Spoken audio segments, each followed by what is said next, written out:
Just two adjacent girls living in a lovely world. They took a podcast train going anywhere, but kind of specifically through Austin, Texas. Yeah, hook 'em horns.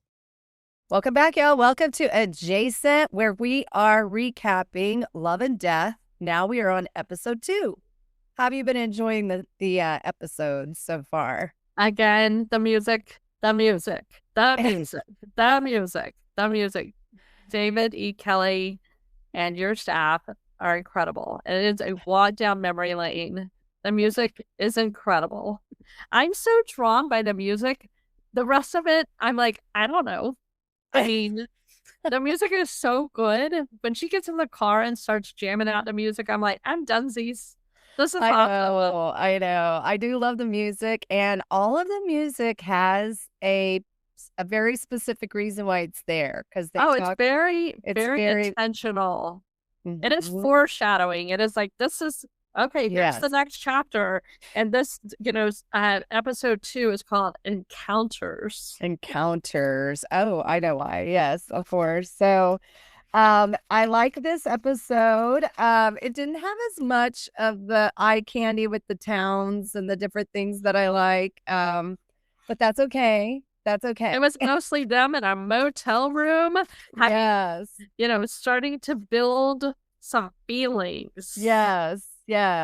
So if you, when it starts with them she's in the shower, and it's the song Just a Dream comes on, and it says, all our plans and all our schemes, how could I think you'd be mine? So that was foreshadowing what's going to happen between Candy and Allan. Yes. I like this. And she's non-stop thinking about her affair. And then he gets into the shower with her. And I have to tell you, I, again, have talked about shower sex and all that. They're not having shower sex, but they're bathing each other. But a shower like that is not a good shower with the one head situation, because somebody's going to be cold standing underneath the water, not getting any water, while the other person's getting all the water. That's the way it goes. So... yeah, I've never seen the attraction of that situation. Yeah. That is not on my bingo card. Speaking of bingo cards. Yes. So we had Kalista help us because we were trying in our non-millennial way of putting a bingo card together through chat GPT, which was going okay, but she was able to put something together in Canva in 2 minutes. I mean, ridiculous. So if you look on the Facebook Adjacent podcast, not the connectors, but on the Adjacent podcast, you will find the bingo cards. I just printed up a bunch of them so I can hand them out whenever I see people. I love it. And you're like, okay, this counts. You only need 4 more. Yeah. So we'll be doing 1 a month, changing those up. And I think if she gives me the stuff on Canva, I can do it really quick, Yeah. But it's a cool way for you to get involved and engaged in the podcast, and it feels like old school bingo. Wave those bingo arms all around. That's right. And I just have heard so much, like on Mom's Favorite, they've been talking about bingo, and I've heard so many times this year that it was like, well, that wasn't on the bingo card. Yeah. And I was like, well, people are drawn to bingo. Let's do it. And so I thought it was a good idea. I love bingo. Bingo is one of my favorite things. It reminds me of Letty. You said that Letty and her mom loved to go play bingo. Well, Kim, Stockenboyer, and Cassidy and all of them love bingo. But back to sexy time with Allan and Candy. What a segue. I bet they would play some bingo.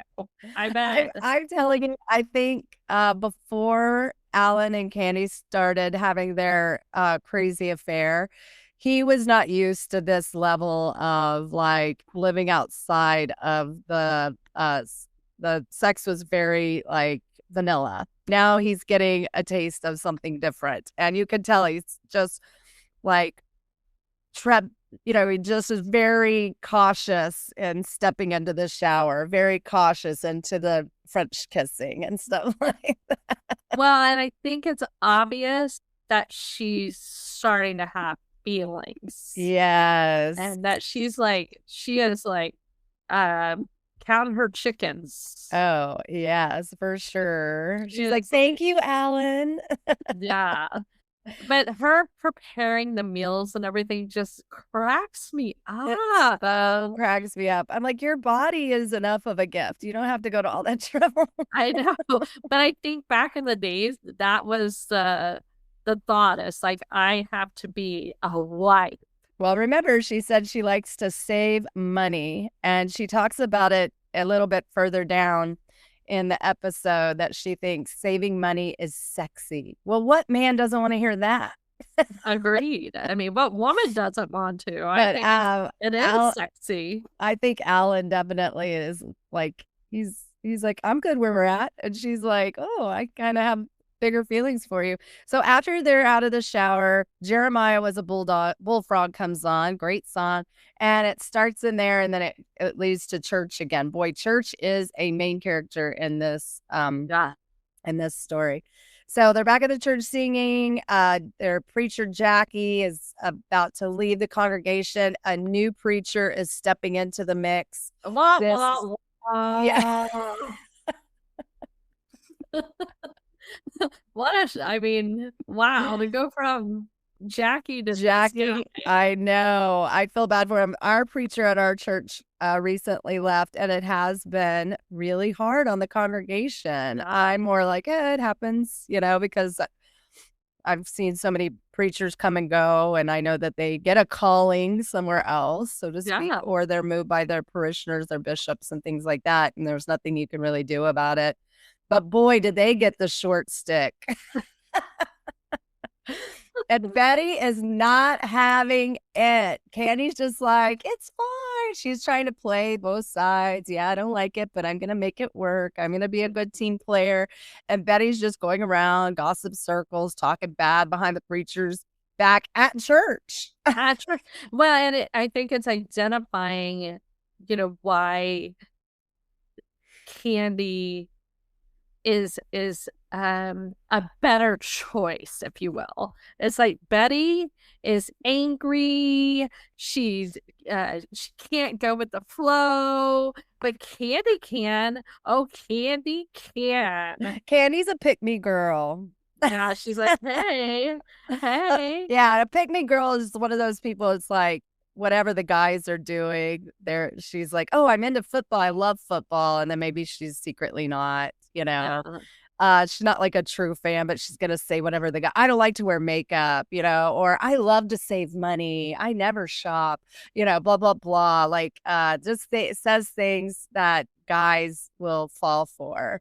But I do not like how they're painting Betty. So, want.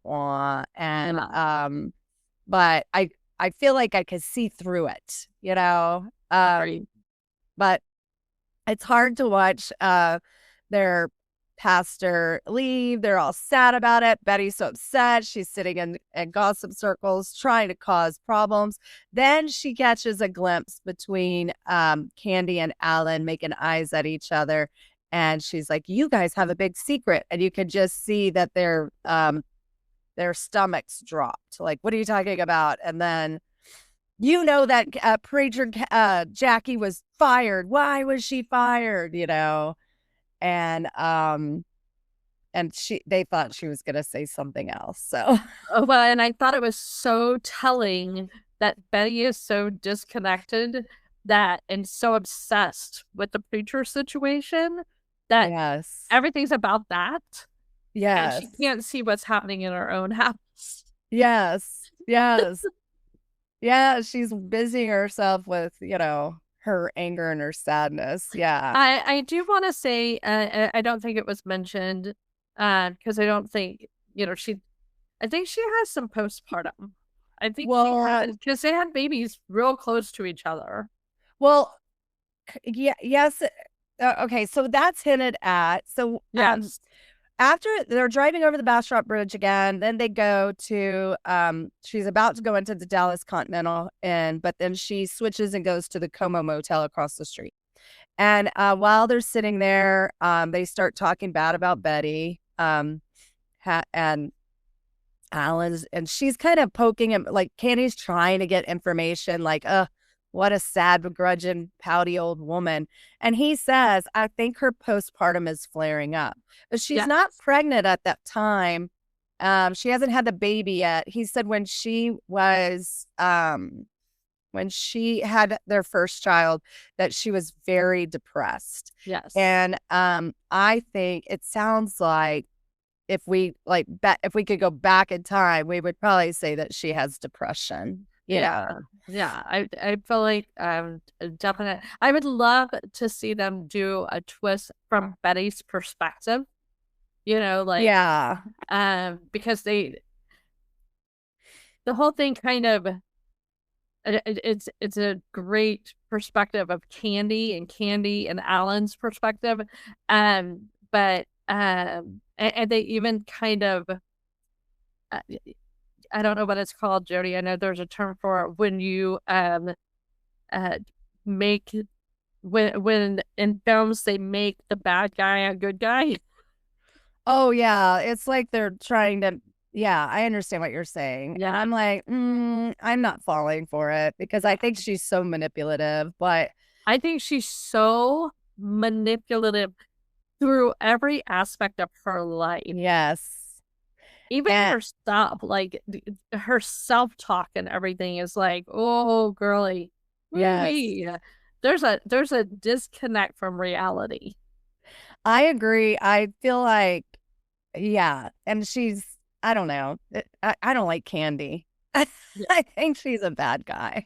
Yeah. Also, she's being so obvious. They are being so obvious. They're like having lunches together, and then they go on into a amusement park together. Like they're all over the place. Well, and back in the day, you had somebody else answer your phone, and the phones were set up where you could see if somebody was on the phone, and they could pick it up and they could listen. But I feel like Candy had everybody on her side, right? And everybody was Team Candy, and they were like, she could do no wrong. And and I think that's because of her volunteering, her involvement at the church, the way she engaged with people.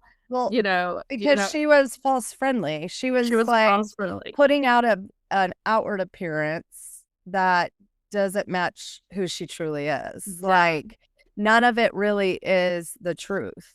And she's just and so many people fall into that, like as long as it looks good on the exterior, we're fine. But she obviously has a lot of demons, and she obviously is not afraid to hurt people and step on toes, even though she's like, I don't want to hurt Pat, I don't want to hurt Betty. But in the meantime, and Allan too, don't get me wrong, he's doing the same thing. It's just I'm talking about the main character, Candy, but he's doing exactly the same thing.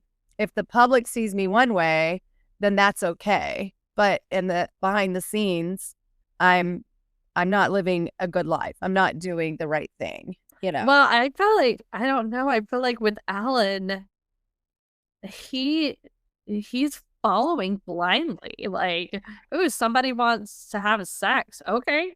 Yeah. Okay, well, my wife wants me to do this. Okay. He is. He's kind of being dragged around by his penis around. Yeah. Like, that's his little leash. Okay. The church wants me to do this. Okay. Yeah. I'm an okay guy. I'm just going to say yes to whatever. And he just goes with it. Yeah. I don't think there's a lot of self-reflection. I don't know. I think he's very shallow. He's very shallow. He's not very shallow, very, very thin. Right.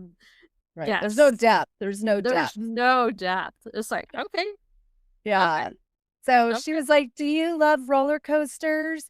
And he's like, "Yeah." So then they go to the ZDT amusement park in Seguin, Texas. And I was reading that Elizabeth Olsen is deathly afraid of roller coasters. And so all of her emotions on the roller coasters, the screaming, the holding on, all of that, it was done in one take. And those are her true feelings. But I'm like that, going to lunch, bringing him candy and leaving it on his dashboard of his car. Yeah. Like, I'm like, you're not being discreet at all. I'm like, you want to get caught. This is crazy. I also feel like back in this time, those were the models of dating that were on TV and movies and stuff. Because I remember being like, not we're cheating or anything, but being so blatant. It's like, I have feelings for you. I'm going to leave a note very publicly on your locker. Yeah. Yes. It's so weird. It was so weird, but it was what was modeled on TV. That's true. That's true. And so it's like she's taking a chapter out of Knots Landing. Yes. And recreating it is like, and I do think people get lost in that and don't realize, hey, y'all, this isn't reality. Emily in Paris is not reality. Yeah. It isn't. This is a show. But that was like our only models of it. That's true. So like soap operas, and stuff. And we've talked about that. And so I think definitely in the 80s, we did not have like the reality perspective. We had what was being spoon fed to us. It's like, this is how to be the perfect wife. This is how to have more romance. This is how you show your loved one you love them. Yeah. Yeah. And I think like it shows how women back in the 70s, 80s, a lot of times that they were left at home or they, were at home and then they were very ignored. There wasn't much to do. So you see her just baking like cookies after cookies and meals after meals and cleaning and running to go to church, running to be for the kids. But and then occasionally she'll hang out with her good friend who has no like, hey, maybe don't do this, Yeah. She's like, go for it. I'm so jealous that you're having an affair. But again, I think that was glamorized on TV shows at that time. Sure, I think it was very glamorized. I mean, everybody was soap operas. Everybody was sleeping with everybody, and it was true. It was standard operating procedure. And you see that a lot in that show you brought up about advertising execs. Oh, Mad Men. I mean, that was You watch shows like Mad Men back in the day. That was what we watched, and there was a lot of it. There was a lot of it. It was like, so who are you sleeping with? It was like, who's your affair with? And I was kind of shocked when Allan said, hey, Betty had an affair. I was like, what? Yeah, to punish him for going out of town and stuff. Yeah. But there again, I'm like, these are showing me signs. If any of this is rooted in any kind of truth of depression, maybe she had like some bipolar issues. I don't know. I mean, I don't want to diagnose the poor girl, but I don't want to paint her in a bad light because she was being bamboozled by one of her best friends and her husband, and then it goes even worse. Oh my gosh. And then she's in labor with her baby and they have a girl and then things start to switch with Allan. Like he's like, yeah. So Candy's falling for him and he's like, whoa, I can't do this anymore. We just had a baby. Yeah. Remember these rules we came up with? Yeah, we said these rules. Now you're pulling, and you can tell Candy's like, I don't like this. I'm starting to get rejected by this guy, and I'm hot. Now I'm rejected by two guys. Yeah. And so then the next scene is Pat is playing the trumpet at the dinner table, a game show theme, and Candy is making dinner for the family. And so then Pat is told by the preacher, no more puppets at the service, and the preacher's changing everything. And Betty is angry and she's talking bad about the preacher and postpartum and they're like, she said, he keeps making a noise. And then this other woman said, well, he did have sinus cancer as a child. Maybe we should be so hard on him. And I was just like, oh, poor guy. Wow. So they are still trying to have their rendezvous, but every conversation is about Betty and all of that. And so they have the baby and she takes him home. And then later on, Betty starts hitting on Allan in bed and he rejects her. And that's a hard feeling. For sure. Then she's like, the jig is up. What is going on? Yes. And meanwhile, when Candy and Allan were together, Allan said, this is actually helping my marriage because I'm not having the tension. I'm not having sex. Like that need is being met. And so then I could just be the dad, the father man, the partner. But now it's coming to head because Betty is now feeling herself, feeling better, wanting to have sex. Allan's like, oh, I'm not into it. No, thank you. I'm getting the best sex I've ever had. Yeah, we're having shower sex. Yeah. And boy, so they decide to go to a couples retreat. Oh, hilarious. Oh, before that, Allan and Candy meet at a grill and they're having a lunch and they are at the Texas Grill in Bastrop off of 71. You can tell it's always packed. It's an old school. It's like a diner. It's like Jim's. Yeah. But they go to a couples retreat and Allan has asked Candy if she'll watch the kids while he takes his wife to a couples retreat. I thought this was so hilarious. Where was the couples retreat? Because it looks like a castle. It is. Okay, the couples retreat is in Dallas and it is at a place that looks like an old it's called the Royal Coach. It's a Royal Coach Inn in Dallas, and it's supposed to look like that. It's still open. I have to tell you, it kind of reminded me of Yellowstone Lodge. Oh, interesting. Interesting. It doesn't look like a castle on the outside, but walking in, I was like, oh, are they up in Yellowstone? Nope, they were in Dallas, and they went to the marriage encounter. These are real classes. Yes. And so they basically make you fill out workbooks, then you read them with each other, you go to groups, and then at the end they're saying their vows. And at the end, you get a membership to Amway. Yes. Oh, I thought it was so funny when they're having a very serious talk, Allan and Betty, and she's talking about how rejected she feels and lonely and blah, blah, blah. And then she goes, I would like to fornicate. Nothing says, let's get it on, like I would like to fornicate.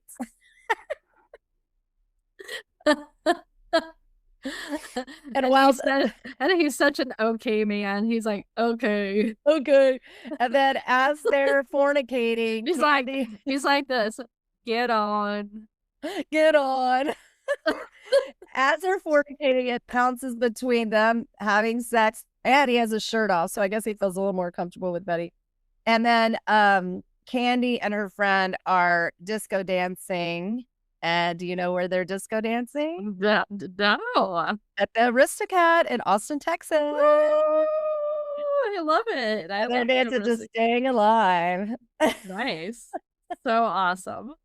I'll walk down memory lane. If you have not gone to the Aristocat, you should. It is a beautiful dive bar. It is, and it's fun. It's fun. It's a fun place to go, and so they do the revowing. Betty's wearing very sensible shoes for her revowing. Well, we mostly wore respectable, what did you call them? Sensible. Sensible shoes. Yes.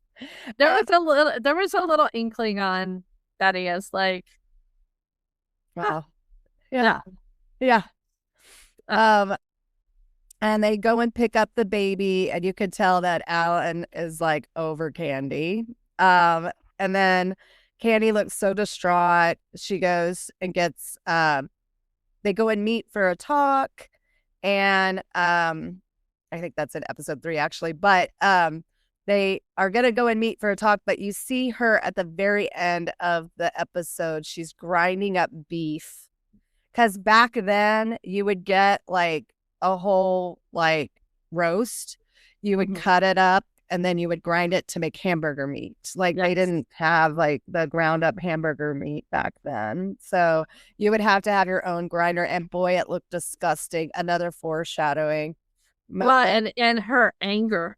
Of the grinding. It was like, yeah, when they picked up, first of all, I thought it was nutsies that they left the kid with Candy. Oh, me too. I mean, golly. I mean, I felt bad. But at the very end, as she's grinding the meat, they're playing Janis Joplin's Piece of My Heart. And Janis Joplin used to play in Austin a lot. She played at Threadgill's, which was on North Lamar. She also played at the Cactus Cafe, the 11th Door, and the Ghetto. The Ghetto is on New Oasis Street. So she was a big Austin musician over here. She wasn't originally from Austin, but she played in Austin venues all the time. Yeah. Unfortunately, Threadgill's is closed, but it used to have one of the best chicken fried steaks in the world. So good. And besides, bring it back. We're bringing back Katz's. Can we bring back Threadgill's? Well, and the Cactus Cafe was located in the UT Student Union. That was one of her big, where she'd sing like a coffee house type style. But I just, and then unfortunately she passed away, but she was such an icon. And then the music again fits so well with, the theme of the show and what's going to happen. It's foreshadowing. It's telling you the emotions. They don't even have to act that much. I will say again, every time I would look at her mannerisms, it reminded me of Heather so much. Oh, that's so cute. I was so like, proper. And proper. Her, it's just like extremely proper. And what did you say that she has that come hither, about her? Light is on. Yeah, it's like this come hither. Yeah, it's so great. I'm like, this is it's just the light is on. The light is on like a searchlight level. Yeah, it's like the Moonlight Towers. Right. It is so on. And it's on. It's a floodlight. Floodlight. But I think Candy's feeling very rejected. And she's starting to get a little resentful and angry. So we'll see. We're getting into episode 3. Keep listening, follow along, watch it with us. Give us your takes on it. But if you're caught up and you want to join us, let us know. Yeah, you can join us. You can help us redo episode 3. There's a lot of episodes actually, so we might combine a couple of them. So. Yeah. Very exciting. Thanks for doing this with me. I love doing stuff like this. Yeah. And if you have a movie coming out and you'd like us to, go through it before it's released, we're glad to do it, you guys. Heck yeah. Yeah. If you want a movie, if you have a movie coming out or a book coming out and you want us to, help market, we want to be part of that team. Oh, also, I needed to retract something from Weekend Update. My housekeeper came and she did a fabulous job. And she did, and our house was filthy. And we want you all to go and listen to our new song. Yes, we have an upcoming thing where we're going to be looking at different neighborhoods and things around town that's coming soon. And that's kind of our theme song that we like to do with it. So. Yeah. And we know it is AI generated. We're waiting for CJ to do it. And yes, it does sound like they're saying Boston. And everybody wants to know who who is on the stand-up paddles. And I'm like, we just had it rhyme. It's whoever you want it to be. But we have seen Matthew McConaughey out on the stand-up paddles. Sure. And everybody else in love. Yeah, why not? They love to be out on the paddleboard. So we know that's one of their things to do in Austin. It might be Gertie. Could be Gertie. Yeah. Yeah, it could be Gertie. Yeah, we love a stand-up paddle. We do not like to fall in the water. Oh, nope. I have my reasons. That's a series that Brent Jones should do. Absolutely. Anyway, keep liking and following and sharing and get the bingo card and let us know. We'd like for you to do a blackout for a prize. Yeah, but 5 in a row gets you a prize. The first 3 to say bingo, you're our people. You're our people. If you get a full blackout in January, Jody and I will take you to dinner. Yeah, we'll do something fun with you. It'll be fun. Just us. Just us. All right, we love you guys. Thanks for following along and playing Texas. Yeehaw!